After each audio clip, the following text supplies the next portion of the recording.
Hello दोस्तों, मैं संजीव और आज हम इस वीडियो में बात करने वाले हैं बिहार के इतिहास का सबसे इम्पॉर्टेंट टॉपिक जो मध्यकालीन इतिहास का रहने वाला है, वो है पाल वंश।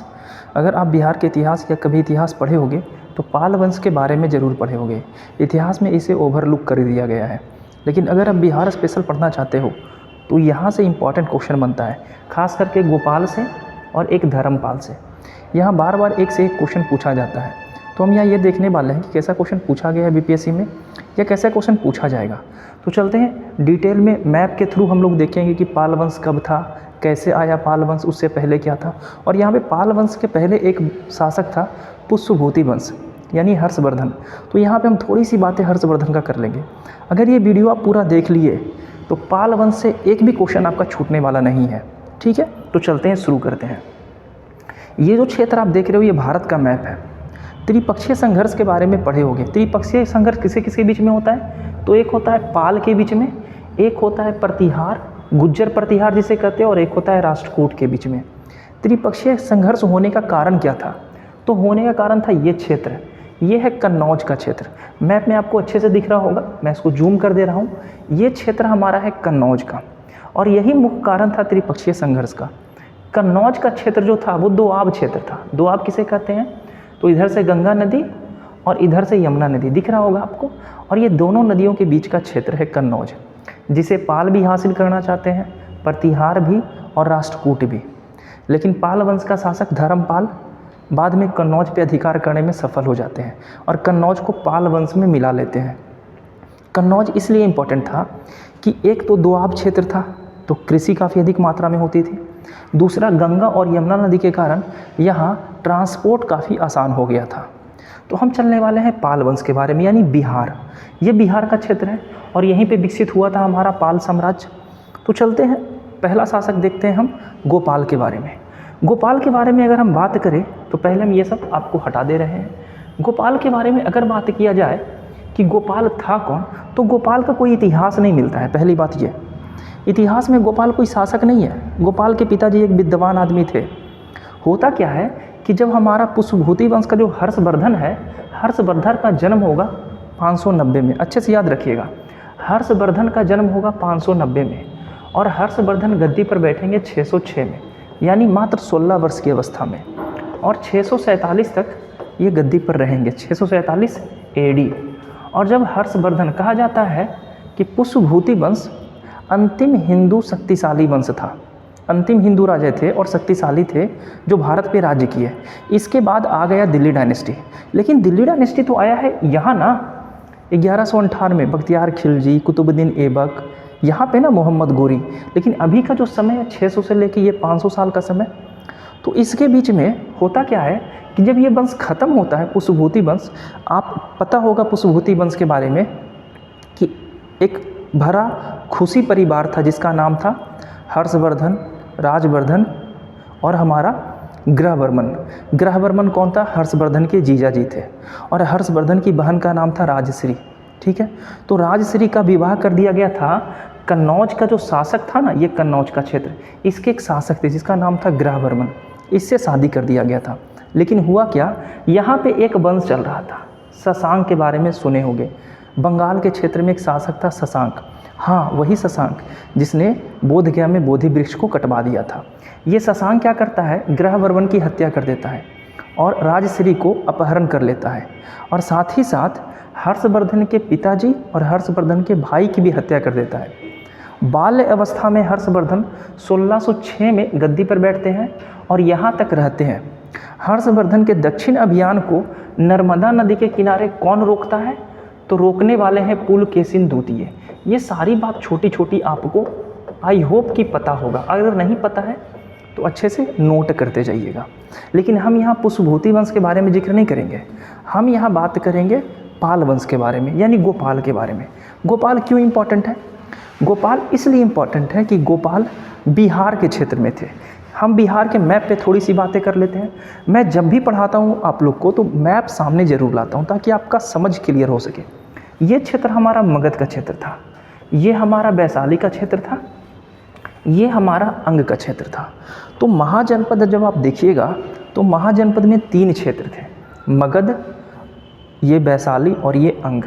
यहाँ पे हमारा क्षेत्र चल रहा था पाला साम्राज्य और पुष्यभूति वंश, ठीक है। तो ये क्षेत्र में गोपाल क्या करते हैं, ये जो बिहार शरीफ का क्षेत्र आपको दिख रहा है ना, यहीं पे एक विश्वविद्यालय बनाएंगे जिसका नाम था उदंतपुरी विश्वविद्यालय। और उन्हीं के एक पुत्र होते हैं जिनका नाम होता है धर्मपाल। धर्मपाल भी अपने पिता की तरह ही एक विश्वविद्यालय बनाएंगे। और कहाँ बनाएंगे, भागलपुर में, यहाँ पर, जिसका नाम क्या होता है, इसका नाम होता है विक्रमशिला विश्वविद्यालय। तो 2 विश्वविद्यालय बनाई जाती है, इसलिए ये काफ़ी चर्चे में रहता है। तो थोड़ी सी बात पहले हम कर लेते हैं गोपाल पे, फिर आएंगे धर्मपाल पे, फिर छोटे छोटे शासक पाल वंश में आएंगे तो देख लेंगे। ज़्यादा नहीं, 10 से 12 मिनट का वीडियो होने वाला है। बात करते हैं गोपाल के बारे में। तो हुआ था क्या, जब पुष्यभूति वंश का अंत हो गया था तो मगध साम्राज्य में अराजकता फैल गई थी। उस अराजकता को दूर करने के लिए एक गोपाल नामक शासक को मगध का राजा बना दिया। इसलिए बनाया गया था कि गोपाल एक योग्य राजा थे, एक योग्य शासक बन सके। और होता भी कुछ ऐसा ही है। गोपाल बौद्ध थे। सबसे इम्पॉर्टेंट बात यह है कि पाल वंश के शासक जितने भी हुए वो बौद्ध धर्म को मानते थे। इसने नालंदा और तक्षशिला, नालंदा तो बिहार शरीफ में है, नालंदा डिस्ट्रिक्ट, तक्षशिला हमारा पाकिस्तान में है। तक्षशिला के तर्ज पर यानी इसके आधार पर उदंतपुरी विश्वविद्यालय की स्थापना कराई। और उदंतपुरी के विश्वविद्यालय की स्थापना कहाँ हुई थी, तो ये जो क्षेत्र आप देख रहे हो, ये बिहार का क्षेत्र, यही बिहार शरीफ को उदंतपुरी बोला जाता था। जहाँ पे मैं वर्तमान में खड़ा हूँ, यहीं से लगभग 1 किलोमीटर के रेंज में ही ये विश्वविद्यालय था। लेकिन इसका अब अवशेष भी देखने को नहीं मिलता है। इसका कारण है बख्तियार खिलजी का आक्रमण। तो यहाँ पे एक विश्वविद्यालय बनाया गया, किसके तर्ज पे, तो नालंदा और नालंदा और तक्षशिला के तर्ज पे। और यहीं पे एक विश्वविद्यालय और भी था इतिहास में, जो गुप्ता के समय बना है, कुमार गुप्त के समय में 5वीं शताब्दी में, जो था नालंदा विश्वविद्यालय। तो नालंदा विश्वविद्यालय से लगभग 15 किलोमीटर दूर एक विश्वविद्यालय बनाया गया जिसका नाम था उदंतपुरी विश्वविद्यालय। और कौन बनाया था, तो बनाने वाले हमारे कौन शासक होंगे, तो बनाने वाले शासक होंगे हमारे गोपाल साहब, ठीक है। यह बौद्ध और जैन दर्शन से संबंधित शिक्षण का केंद्र था। कौन शिक्षण का केंद्र था, उदंतपुरी। दीपांकर श्री ज्ञान उदंतपुरी विश्वविद्यालय के कुलपति थे। और ये दीपांकर श्री ज्ञानपाद वही व्यक्ति हैं जो धर्मपाल के गुरु भी होंगे। तो ये भी बातें मेंशन करते चलिएगा, स्क्रीनशॉट ले लीजिएगा, छोटी छोटी बातें को अंडरलाइन कर लीजिएगा। गोपाल के पिता का नाम बापट्य था, दादा का नाम दैत्य विष्णु था। गोपाल सारे बिहार बंगाल को अपने अधिकार में कर लिया और सुसंगठित और सुदृढ़ राज्य की स्थापना किया। बिहार बंगाल को अपने क्षेत्र में मिला के काफ़ी शांतिपूर्ण तरीके से गोपाल शासन कर रहे थे। इसकी राजधानी कहाँ थी, उदंतपुरी। उदंतपुरी बोले तो बिहार शरीफ। बिहार शरीफ अगर बात किया जाए तो ये क्षेत्र है नालंदा जिला, जो उस समय पाल वंश का पहला राजधानी था। पहला राजधानी बिहार शरीफ होगा और दूसरा राजधानी मुंगेर होगा। ये क्षेत्र अच्छे से आप देख लेना, पहली राजधानी पाल की बिहार शरीफ होगी, दूसरी राजधानी होगी मुंगेर। अब मुंगेर बनाया जाएगा कब, तो अभी हम बात करेंगे आगे बात करते हैं। उसने अपने राज्य में बहुत से बिहार, चैत्य, शस्त्रागार और बनवाए। ये बिहार क्या होता है, तो बौद्ध और जैन तीर्थंकर जो भ्रमण करने आते हैं उसे बिहार कहते हैं। चैत्यालय मतलब होता है पूजागृह, और ये होता है अन्न क्षेत्र, यानी जहाँ पे लोग निवास करते हैं। 27 वर्षों तक इन्होंने शासन किया गोपाल, और 80 वर्ष की अवस्था में इनकी मृत्यु हो गई। गोपाल से सबसे इम्पॉर्टेंट है उदंतपुरी विश्वविद्यालय। इनकी राजधानी उदंतपुरी थी यानी बिहार शरीफ। और उस समय उदंतपुरी विश्वविद्यालय के कुलपति कौन थे, दीपंकर श्री ज्ञानपद। यही सारे छोटे छोटे क्वेश्चन एग्जाम में पूछे गए। अगर आप एग्ज़ाम या सेट लगा रहे होगे तो ऐसा क्वेश्चन आपको देखने को मिलेगा। गोपाल के 2 पुत्र थे, एक का नाम था धर्मपाल और दूसरे का नाम था बागपाल। और आगे ही धर्मपाल गद्दी को संभालेंगे। आगे चलते हैं। अब आगे अगर बात की जाए तो ये हमारे हैं धर्मपाल। कब से कब तक है, 770 से 810। गोपाल का पुत्र धर्मपाल 770 में शासक बना और वह अपने पिता की तरह ही एक प्रतापी शासक हुआ। और ये अपने पिता का अनुसरण कर रहे हैं, यानी ये पिता को मानते थे। ऐसा नहीं कि मगध के समय में बिंबिसार के बारे में, बिंबिसार का पुत्र अजातशत्रु अपने पिता को मार दिया, यानी बिंबिसार को मार दिया, अजातशत्रु को उसका पुत्र मार देगा उदयन। तो ये वो शासन नहीं है। यह है पाल वंश का सबसे सुदृढ़ और सबसे व्यवस्थित शासन। ठीक है, आगे चलते हैं। मौखरी शासक पराजित होकर कन्नौज चले गए। मौखरी शासक कौन? तो कन्नौज का क्षेत्र जो अभी हम मैप में बात कर रहे थे। और मौखरी नरेश ग्रहवर्मन से शादी होती है हर्षवर्धन की बहन का, जिसका नाम होता है क्या? राजश्री। आगे चलते हैं। कन्नौज के गद्दी पर कौन बैठा था? इंद्रायुध। और ये क्या करते हैं? धर्मपाल इंद्रायुध को पराजित कर देते हैं, और इंद्रायुध के भाई चक्रायुध को कन्नौज का शासक बना देते हैं। और जब ऐसा करते हैं तो एक उपाधि धारण करते हैं जिसका नाम होता है उत्तरापत स्वामिन की उपाधि। ठीक है, उसके बाद चलते हैं।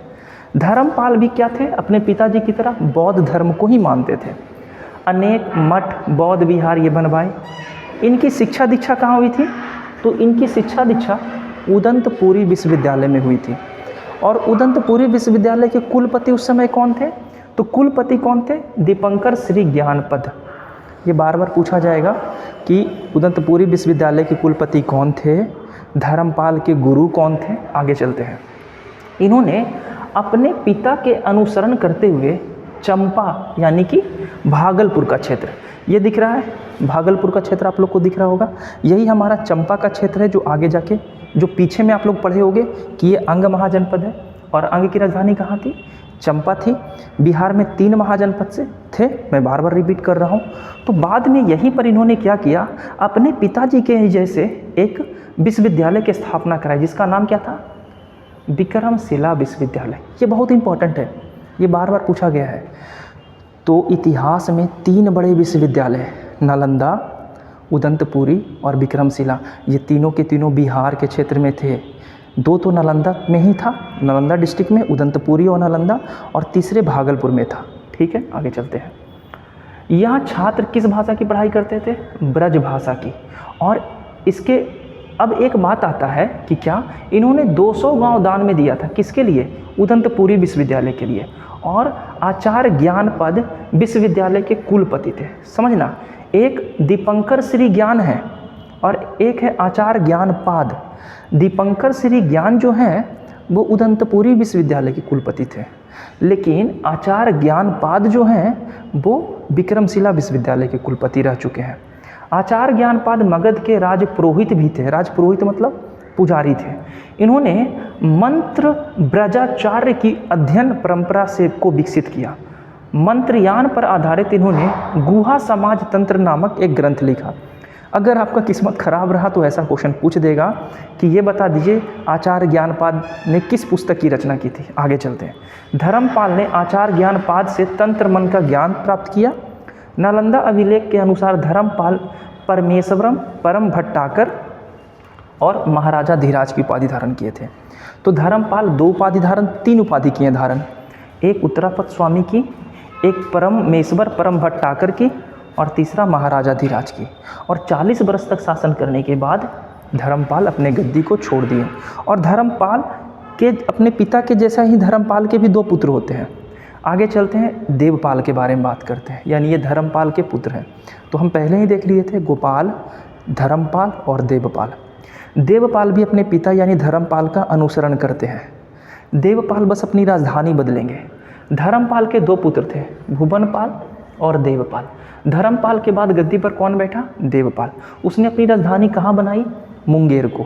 तो मैं आपको पहले ही मैप में दिखा चुका था कि पाल वंश की पहली राजधानी बनेगी कहाँ? तो वो बनेगा हमारा उदंतपुरी में यानी बिहार शरीफ में, और दूसरी राजधानी कहाँ बनेगी? मुंगेर में। कौन बनाएगा? देवपाल। देवपाल 810 से 850 तक है। देवपाल भी बौद्ध था, यानी बौद्ध धर्म को मानता था और ये बौद्ध धर्म को आश्रयदाता था। जावा सुमात्रा के एक शासक थे जिनका नाम था बालपुत्र, और बालपुत्र के विनती करने पर इन्होंने बोध गया और उसके बिहार के लिए 5 गांव दान में दिए थे।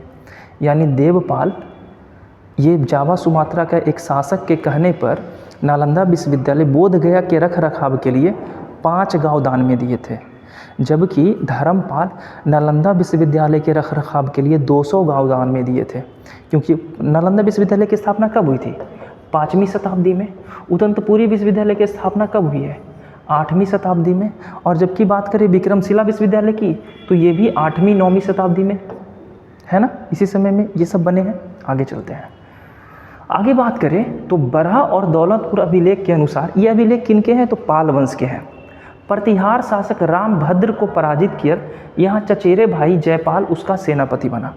जिस तरीके से इनके पिताजी ने कन्नौज के शासक को पराजित करके चकरा युद्ध को पराजित करके इंदिरा युद्ध को गद्दी पर बैठाया था और खुद उत्तरापथ स्वामी की उपाधि धारण की थी, उसके पुत्र भी कुछ ऐसा ही कर रहे हैं। देवपाल के पिता धर्मपाल ने कन्नौज पर विजय प्राप्त की, परंतु देवपाल के समय कन्नौज उनके हाथ से निकल गया। तो ये क्वेश्चन पूछा गया है कि पाल वंश के उस शासक का नाम बताइए जिसने कन्नौज पे अधिकार किया और किसके समय कन्नौज निकल गया था, किस पाल वंश के शासक के समय कन्नौज उसके हाथ से निकल गया। कन्नौज की सीमा मिहिर भोज के समय शाहबादा तक थी। अपने नाम से उसने वहाँ भोजपुर किले बनवाए। बढ़िया समझिएगा, देवपाल अपने नाम से वहाँ भोजपुर किला बनाया और इस कारण वहाँ के आसपास के लोग क्या कहलाते थे, भोजपुरी कहे जाने लगे। भोजपुर किले के नाम पर आज पश्चिमी बिहार के लोग भोजपुरी कहते हैं। भोजपुरी एक भाषा भी है, हमारे बिहार में प्रसिद्ध भाषा है और जिसे हमारे संविधान में जगह देने की भी बात कही गई है। हमारे संविधान में कुल भाषा की संख्या 22 है। आगे चलते हैं। उसके शासनकाल में नालंदा विक्रमशिला विश्वविद्यालय की काफ़ी विकास हुआ था। इन्होंने नालंदा और विक्रमशिला विश्वविद्यालय की देखरेख में काफ़ी सारे अपने धन खर्च किए थे। आगे चलते हैं। उसके समय नालंदा के पीठासीन कौन थे, आचार्य वीरदेव। तो नालंदा के, विक्रमशिला के और उदंतपुरी के कौन कौन शासक हुए, मतलब गुरु कौन हुए, इसको याद रखना है। बौद्ध कवि ब्रजदत्त देवपाल का दरबारी कवि था। जैसे हर्षवर्धन का दरबारी कवि बाणभट्ट जिन्होंने हर्षचरित नामक पुस्तक की रचना की थी, उसी तरीके से ब्रजदत्त जो थे वो देवपाल के दरबारी कवि थे। और इन्होंने कौन सी पुस्तक लिखी थी, लोकेश्वर शतक। ये क्वेश्चन पूछा गया है कि लोकेश्वर शतक की रचना किसने की थी। जैसे बार बार पूछा जाता है ना कि हर्षचरित्र किसने लिखा था। आगे चलते हैं। अब आते हैं विग्रहपाल और महिपाल के बारे में। यहाँ से क्वेश्चन आता नहीं है लेकिन एक दो क्वेश्चन बना देता है। देवपाल के बाद पाल नरेश कौन हुआ, इसका संबंध इतिहासकार को पता नहीं है। यानी देवपाल अंतिम पाल वंश का शक्तिशाली शासक था। उसके बाद कौन शासक हुआ, इसकी जानकारी अच्छे से किसी के पास नहीं है। बादल स्तंभ अभिलेख के अनुसार देवपाल के बाद सूरपाल राजा बना, परंतु विद्वानों ने यह भी बताया है कि विग्रहपाल ही सूरपाल था। यानी विग्रहपाल कोई और नहीं था, सूरपाल को ही विग्रहपाल करते थे। यानी देवपाल के बाद पता ही नहीं चलता है कि शासक कौन बना। इसके बाद आते हैं क्या, महिपाल। महिपाल प्रथम, विग्रहपाल द्वितीय का पुत्र महिपाल प्रथम शासक बना। इसने पाल वंश को द्वितीय संस्थापक माना जाता है। मैं इसलिए इसे लाकर रखा था कि आपको ये पूछा गया है क्वेश्चन कि पाल वंश के दूसरे संस्थापक कौन थे। तो दूसरे संस्थापक थे कौन, महिपाल। नालंदा अभिलेख के अनुसार यह बौद्ध था। इसने प्राचीन बौद्ध विहारों की मरम्मत कराई। उसने परम भट्टारक, महाराजाधिराज, परमेश्वर और परम सौगात की उपाधि धारण की। ये बहुत बार पूछा गया है। परम सौगात की उपाधि किस पाल शासक ने धारण किया था, तो महिपाल प्रथम।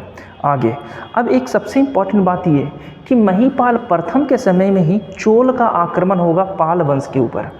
चोलों का आक्रमण होता है और चोल चालुक्य आप पढ़े होंगे, पुलकेशिन द्वितीय के बारे में जानते होंगे, जिसने हर्षवर्धन के दक्षिण के अभियान को नर्मदा नदी के किनारे रोका था। ये सारी बातें आपको आई होप कि पता होगा। अब हम बात करते हैं रामपाल द्वितीय।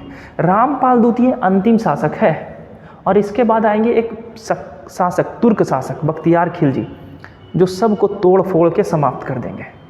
अपने दूसरे भाई सूरपाल द्वितीय के बाद रामपाल गद्दी पर बैठा। उसके समय आंतरिक कलह अधिक हो गया था। घर में काफ़ी आपस में झगड़ा होता रहता था और ये आंतरिक कलह के कारण साम्राज्य हो, चाहे घर हो, चाहे समाज हो, टूट जाता है। भारत पर फ़ायदा उठाने वाले जो विदेशी थे वो हमेशा एक ही चीज़ आकर भारत में देखे कि भारतीय आपस में लड़ते रहते हैं, चाहे भारतीय के कबीले हों या भारत के राजा हो या भारत के मंत्री हो, हमेशा आपस में लड़ते रहते थे। जिसका लाभ उठाकर फूट डालो और शासन करो की नीति अपनाया था अंग्रेज ने।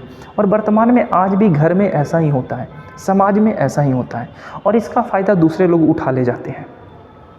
कैवर्त संतानों से भी उसने समान, परिणाम स्वरूप यहाँ मौका मिला कि सामंत अपने स्वतंत्र। अब क्या हो रहा था कि रामपाल के समय आते आते जो नेता लोग थे ना, मंत्री लोग, अपने आप को स्वतंत्र कर लिए, छोटा छोटा क्षेत्र ले लेकर अपने आप को आज़ाद करने लगे। रामपाल के दरबार में संध्याकार नंदी राजकवि था। राजकवि इंपॉर्टेंट है, बार बार याद रखिएगा। रामपाल के समय संध्याकार नंदी है, जबकि देवपाल के समय कौन है? तो देवपाल के समय शासक हमारा महिपाल प्रथम के समय इसके दरबारी कौन थे? तो गंगेय देव। एक बार याद रखिएगा इसके बारे में, बार बार ये सब क्वेश्चन पूछता है। रामपाल के शासनकाल में ही लगभग 1198 में कौन आक्रमण किया था? बख्तियार खिलजी। और बख्तियार खिलजी के आक्रमण के कारण चाहे नालंदा विश्वविद्यालय हो, उदंतपुरी विश्वविद्यालय हो या विक्रमशिला विश्वविद्यालय हो, सभी को तहस नहस करके बर्बाद कर दिया गया। और इसके बाद धीरे धीरे हमारा पाल साम्राज्य खत्म हो जाएगा और बिहार में इसका शासन आ जाएगा। यानी अगले वीडियो में जब भी हम बिहार के बारे में पढ़ेंगे, हम बख्तियार खिलजी के बारे में बात करेंगे। बख्तियार खिलजी से पहले गोपाल उदंतपुरी को यानी बिहार शरीफ को अपनी राजधानी बनाता है। बख्तियार खिलजी भी अपनी राजधानी बिहार शरीफ को ही बनाता है। तो अगले वीडियो में हम ये बात करने वाले हैं बख्तियार खिलजी के बारे में, तुर्क शासक के बारे में। आई होप ये वीडियो आपको अच्छा लगा होगा। यहाँ से जितनी भी जानकारियाँ होगी वो आपके लिए यूज़फुल होगी। मिलते हैं नेक्स्ट वीडियो के साथ। बाय।